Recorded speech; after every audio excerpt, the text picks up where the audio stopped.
करते हैं कुलैश उस्मान के वॉल्यूम 159 के पार्ट 1 के बारे में। काजी की मौत के बाद पहाड़ी पर सरदार याकूब, उस्मान साहब और इब्राहिम बे मौजूद होते हैं। सरदार याकूब उस्मान साहब से पूछता है कि आपने क्या किया उस्मान साहब? जवाबन उस्मान साहब कहते हैं मैंने वही किया जो जरूरी था। फिर मलका कहती है कातिलो, सिर्फ तुम्हारा बेटा ही नहीं तुम भी कातिल हो उस्मान, तुमने अपने कातिल बेटे को बचाने के लिए काजी को मार डाला। ये सुनकर उस्मान साहब कहते हैं और तुम लोग मेरे बेटे को मारने के लिए तुमने असली काजी को मार डाला। मुझे बताओ ये मंसूबा किसने बनाया? इब्राहिम साहब, याकूब साहब बोलिए। तो सरदार याकूब कहता है जिस काजी से मैंने खुद मुकदमे का फैसला करवाने का मुतालबा किया, मैं उस रुकनुद्दीन को क्यों मारूंगा उस्मान साहब? मलिका तलवार लिए आहिस्ता आहिस्ता आगे बढ़ रही होती है। फिर उस्मान साहब इब्राहिम बे से पूछते हैं क्या आपको मेरे बेटे को मारने का सबसे आसान तरीका यही मिला था इब्राहिम साहब? तो सरदार इब्राहिम कहते हैं अगर मुझे तुम्हारा बेटा मुकदमे से पहले मिल जाता तो मैं उसे अपने हाथों से मार डालता, मगर मैं ये नहीं चाहता था कि ये इतनी आसानी से खत्म हो। मेरा काजी से कोई ताल्लुक नहीं। मलिका अलाउद्दीन के पास पहुंचकर कहती है अब कोई फर्क नहीं पड़ता, कातिल को मरना होगा। ये कहते साथ ही वो अलाउद्दीन पर हमला करती है तो बाला खातून उसका वार रोक लेती है और कहती है जब तक मैं जिंदा हूँ मेरे बेटे को कोई छू भी नहीं सकता। ये कहते साथ ही वो मलका की तलवार नीचे करती है और उसे थप्पड़ दे मारती है। इस मंजर को देखकर सरदार इब्राहिम कहते हैं हमला, और अगले ही पल वहाँ पे लड़ाई शुरू हो जाती है। उस्मान साहब और उनके साथी भाइयों का खून बहाने के बजाय उन्हें जमीन पे पटकते चले जाते हैं। अलाउद्दीन और तोगाई जबकि ओरहान और महमद आमने सामने होते हैं और एक दूसरे पर ताबड़तोड़ हमले कर रहे होते हैं। दूसरी तरफ के लोग खून बहाने की सरतोड़ कोशिश करते हैं। लड़ाई बढ़ती ही चली जाती है। ये देखकर यूनुस एमरे दरवेशों के साथ उस जानिब चल पड़ते हैं। लड़ाई के दौरान उस्मान साहब और इब्राहिम बे आमने सामने आ जाते हैं। अगले ही पल उनके सामने दरवेशों की टोपियां गिरना शुरू हो जाती हैं। यहाँ तक कि यूनुस एमरे भी अपनी पगड़ी उतार फेंकते हैं। ये मंजर देखकर उस्मान साहब और सरदार याकूब साहब को रोक देते हैं। यूनुस एमरे कहते हैं रुक जाओ, खुदा का वास्ता रुक जाओ। इस रोए जमीन पर अल्लाह की फौज को देखो। कुरान करीम में फरमान है कि अल्लाह को मानने वाले उसकी राह में लड़ते हैं और उसका इनकार करने वाले शैतान की राह में लड़ते हैं। आप लोग शैतान के रास्ते में चलकर लड़ रहे हो। कोई शुबा नहीं कि शैतान की तदबीर हमेशा कमजोर होती है, मगर आपका ईमान क्या इतना कमजोर है कि आप शैतान की चालों का शिकार हो गए? दरवेश की पकड़ी उसका कफन होती है, हमने उसे आपके सामने फेंक दिया है। अगर आप लोग अब भी भाइयों का खून बहाना चाहते हो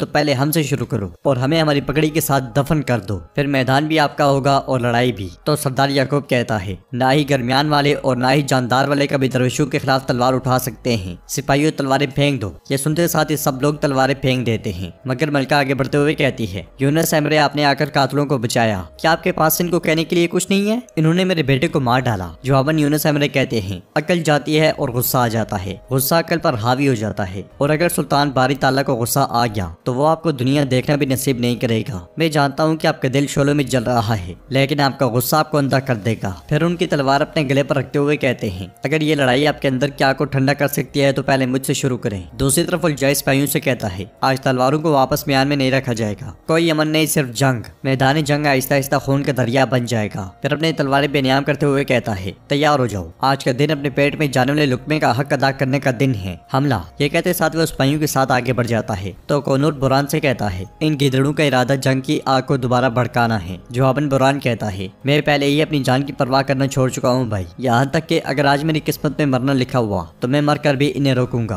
वो दोनों भी तेजी से उनके पीछे चल पड़ते हैं और जय मुसलसल मैदान जंग की जानिब भाग रहा होता है। तो सुंगूर आगा सिपाहियों के साथ एक जानिब से सामने आते हैं और उलझाई से कहते हैं कोई भी गिदड़ आज यहाँ से आगे नहीं जाएगा, आज भाइयों का खून नहीं बहेगा। दूसरी तरफ यूनुस एमरे कहते हैं मैं ये अल्फाज सरों को कटवाने के लिए नहीं बल्कि भाइयों के दरमियान खून को रोकने के लिए बोल रहा हूँ। अब तलवारें उठाने वाले सरदारान बोलेंगे मेरे पास कुर्बान करने के लिए एक जान है और कहने के लिए ये अल्फाज हैं, या तो आप लोग मेरे अल्फाज सुनकर रुक जाएं या फिर मैं आपके सामने मौजूद हूँ। तो उस्मान साहब आगे बढ़ते हैं और यूनुस एमरे की पकड़ी उठाकर उन्हें देते हुए कहते हैं अल्लाह गवाह है कि हमने अपनी तलवारें भाइयों का खून बहाने के लिए नहीं उठाई हैं, हमने अपने भाइयों को गफलत की नींद से जगाने के लिए ऐसा किया है। लेकिन अगर ये अल्फाजों के सुल्तान यूनुस एमरे की बात मानते हैं तो फिर हम तलवारें म्यान में वापस रख देंगे। ये कहते सुनते साथ ही उस्मान साहब और उनके साथी तलवारें जमीन में गाड़ देते हैं। इब्राहिम बे भी आगे बढ़ते हुए कहते हैं यूनुस एमरे सच बोल रहे हैं, तो गए और जाए को जाकर कहो कि अब कोई जंग नहीं होगी। ये सुनकर उस्मान साहब कहते हैं आखिरकार आप राय रास्त पर आ गए इब्राहिम साहब। जो अपने इब्राहिम बे कहते हैं हम हमेशा सही रास्ते पर थे, आपकी लापरवाही ने हमें यहाँ तक पहुँचा दिया है, अभी के लिए कोई जंग नहीं होगी। उधर सुंगूर आगा सिपाहियों से कहते हैं तीरों को रोशन करो। ये सुनते साथ ही सिपाही तीरों को आग लगा देते हैं और उलझाई कहता है ना ही आग और ना ही तलवार, मुझे आज कोई भी नहीं रोक सकता। वो आगे बढ़ने लगता है। सुंगूर आगा भी हमला करने के लिए तैयार होते हैं, मगर तोगाई जा पहुंचता है और कहता है रुक जाओ उलझाई, इब्राहिम बे ने जंग रोक दी है। ये सुनकर उलझाई को बहुत गुस्सा आता है और वो सुंगूर आगा से कहता है आसमान गवाह है कि मैं तुम्हें मारने जरूर आऊंगा। ये कहते साथ साथ ही वो पीछे हट जाता है। दूसरी तरफ उस्मान साहब कहते हैं यूनुस एमरे की हर बात हकीकत है, हमें कोई धोखा दे रहा है, ताहम हम उसके लिए गिरेंगे नहीं बल्कि मिलकर उसका हल तलाश करेंगे। मलिका कहती है क्या आपके उसे हल करने के बाद मेरा बेटा वापस आ जाएगा उस्मान साहब? जवाबन बाला खातून कहती है इसे हल करने के बाद आपके बेटे का बदला भी लिया जाएगा मलिका खातून, मेरे बेटे पर आप हमला करना छोड़ दें। इब्राहिम भी खवातीन को रोकते हुए कहते हैं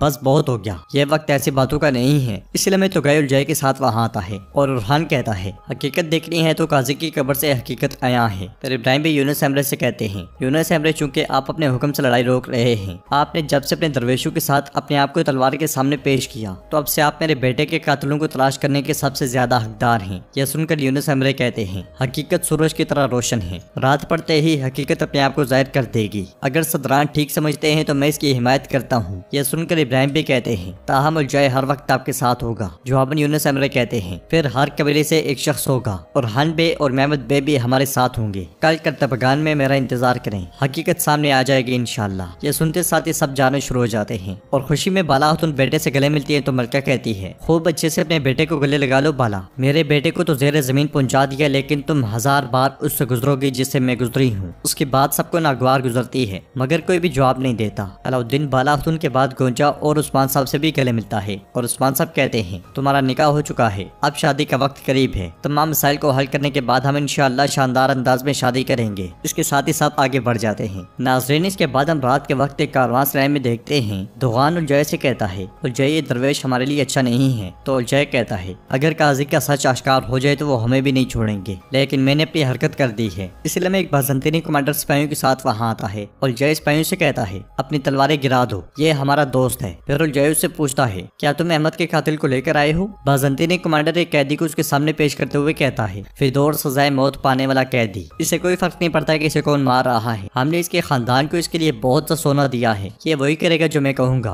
उलजय उठकर फिदौर के पास आते हुए कहता है शहजादे अहमद का कातिल, मरने से पहले तुम एक छोटा सा खेल खेलोगे, सिपाहियों इसे ले जाओ। सिपाही फिदौर को ले जाते हैं और उलजय कमांडर से पूछता है क्या तुमने इब्राहिम बे को पैगाम भेजा था? जवाबन कमांडर कहता है उसे जल्दी पैगाम मिल जाएगा, अगर वो अपने बेटे का कातिल चाहता है तो आ जाएगा। तो उलजय कहता है उलजय तो खान इस मामले के पीछे हैं, हमारा इत्तेफाक उस्मान को इस सरजमीन में दफन कर देगा। कमांडर कहता है शहंशाह चाहता है कि पहले उस्मान फिर याकूब और फिर इब्राहिम भी चले जाएं, सबको एक एक करके मार डालो। और नाजरीन इसके साथ ये एपिसोड भी इख्तिताम पजीर होती है।